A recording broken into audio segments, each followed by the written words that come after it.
Señor, vela con amor continuo sobre tu iglesia, y ya que sin tu ayuda no puede sostenerse lo que se cimienta en la debilidad humana, protege a tu iglesia en el peligro y manténla en el camino de la salvación.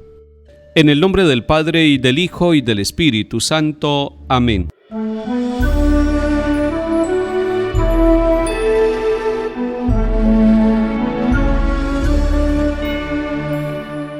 Lectura de la profecía de Daniel, capítulo 9.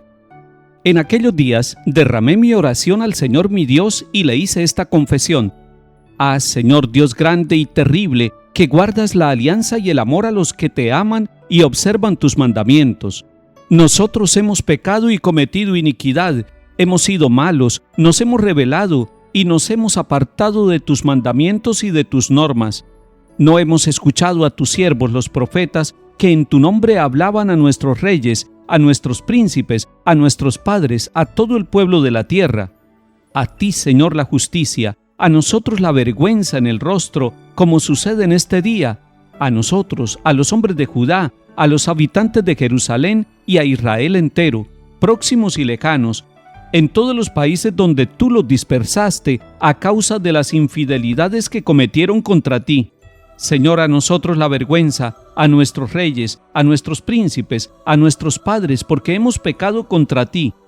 Al Señor Dios nuestro la piedad y el perdón, porque nos hemos rebelado contra Él y no hemos escuchado la voz del Señor nuestro Dios para seguir sus leyes, que Él nos había dado por sus siervos los profetas. Palabra de Dios, te alabamos, Señor.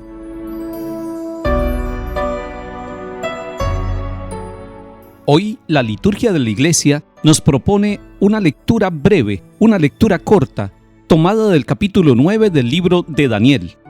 Pero nosotros sabemos que para poder entender un texto bíblico tenemos que mirarlo en su contexto de una manera mucho más amplia y tenemos que conectarlo con otros textos tanto del Antiguo como del Nuevo Testamento. Solo así podremos entender la palabra de Dios como es, una palabra viva y una palabra en conjunto. De lo contrario, caeríamos en el riesgo de leer solamente el renglón y de interpretar ese versículo únicamente, apartándonos del conjunto y del sentido que tienen las Escrituras, cuando se pueden leer en armonía el Antiguo y el Nuevo Testamento, cuando se puede leer el contexto, es decir, los acontecimientos de aquella época cuando se escribió este texto.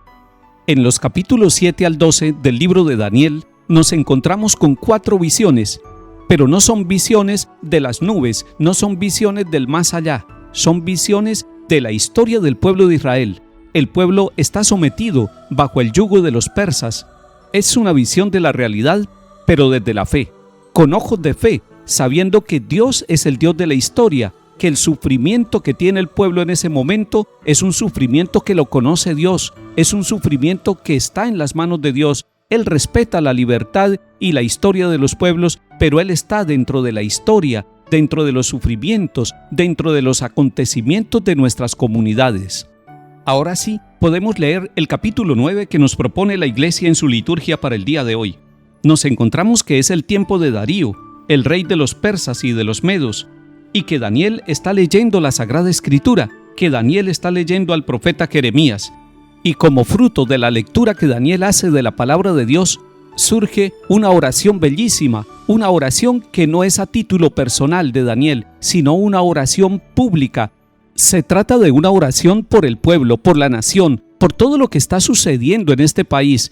Y ahí tenemos ya una buena enseñanza para nosotros. Debemos orar por nuestras necesidades personales y familiares, pero es necesario que oremos por nuestros gobernantes, que oremos por nuestro país, que oremos por nuestros países vecinos, que seamos capaces de tener una oración católica, es decir, una oración universal, una oración donde cabe la historia de la humanidad, porque en el corazón de Dios cabe la historia de toda la humanidad y de todos los pueblos de la tierra.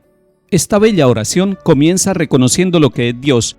Dios es grande, Dios es el que guarda la alianza, Dios es leal. Está reconociendo a Dios porque la oración se dirige a ese Dios conocido por el pueblo de Israel, a ese Dios que ha estado grande con ellos, que los ha liberado de la esclavitud en otros momentos, a ese Dios que ha hecho una alianza, a ese Dios que es leal a pesar de las infidelidades del pueblo.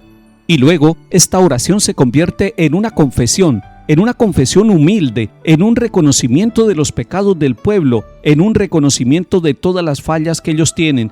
Dice: hemos pecado, hemos cometido crímenes y delitos, nos hemos rebelado apartándonos de los mandamientos y preceptos del Señor. Esta oración, a manera de confesión, está reconociendo un primer pecado del pueblo. ¿En qué consiste el pecado del pueblo? Consiste en que se ha alejado de Dios, en que se ha olvidado de Dios, que le ha dado la espalda a Dios, y esa es la raíz de todos los sufrimientos, de todas las esclavitudes y de todos los males del pueblo. Y este capítulo 9 del libro de Daniel continúa confesando los pecados y los errores del pueblo. Dice: es que no escuchamos a los profetas, los verdaderos profetas, los enviados de parte de Dios, aquellos que no le endulzaban el oído al pueblo, sino que le estaban diciendo que tenía que corregir el camino, que estaban realizando una historia y un camino sin Dios. No escucharon a los profetas que les hablaban en nombre de Dios, y como consecuencia viene para ellos la vergüenza. Pero el avergonzarse ya es un signo de humildad. Avergonzarse es un signo del reconocimiento sincero del error. El pueblo de Israel todo está avergonzado, los gobernantes y todos los habitantes de Israel.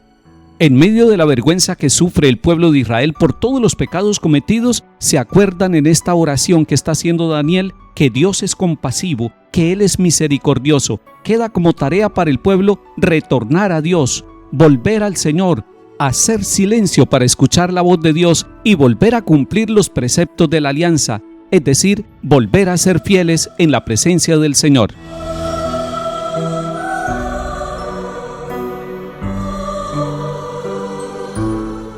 Salmo 78. No recuerdes contra nosotros las culpas de nuestros padres, que tu compasión nos alcance pronto, pues estamos agotados. Socórrenos, Dios Salvador nuestro, por el honor de tu nombre, líbranos y perdona nuestros pecados a causa de tu nombre. Llegue a tu presencia el gemido del cautivo, con tu brazo poderoso salva a los condenados a muerte. Nosotros, pueblo tuyo, oveja de tu rebaño, te daremos gracias siempre, cantaremos tus alabanzas de generación en generación.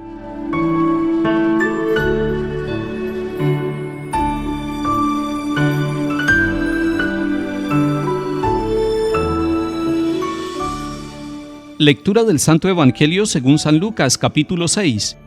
En aquel tiempo dijo Jesús a sus discípulos: sean misericordiosos como su Padre es misericordioso. No juzguen y no serán juzgados. No condenen y no serán condenados. Perdonen y serán perdonados. Den y se les dará.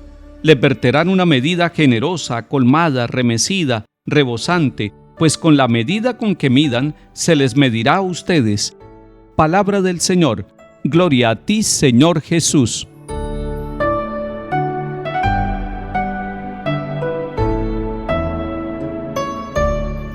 Nos hace bien a todos escuchar las palabras del Señor Jesús. Son palabras directas, son palabras renovadoras, son palabras que tienen fuerza y que nos cambian la lógica, la forma de pensar humana. Porque en el versículo 35 de este capítulo 6 de San Lucas que estamos escuchando, el Señor le ha dicho a sus discípulos y nos lo dice a nosotros: amen a sus enemigos, oren por ellos y háganles el bien. Ese es el versículo anterior a lo que hemos leído hoy. Y hoy la meta nos la pone bien alta, nos está diciendo: sean misericordiosos como su Padre es misericordioso.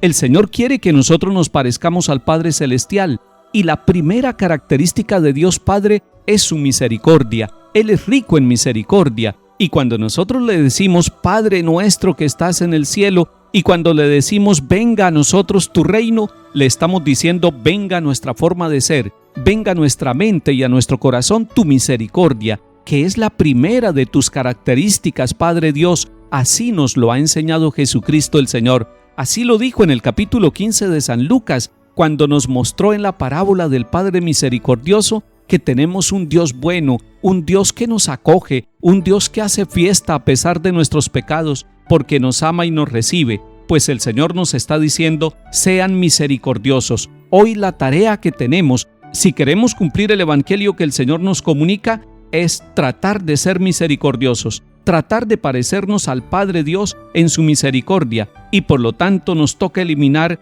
los juicios que tenemos contra los demás, porque cada vez que juzgamos nos creemos más que los demás y nos corresponde quitar de nuestra vida las condenaciones, porque cuando nosotros condenamos a alguien nos estamos creyendo puros y limpios nosotros y estamos viendo el error en el corazón y en la vida del otro, pero se nos olvida tener compasión, tener misericordia, porque el otro no necesita que lo condenemos, el otro necesita que lo miremos con misericordia. Y esta es la manera mejor de tenderle la mano y de ayudarlo para que salga de la situación de esclavitud que puede tener en su vida personal o familiar.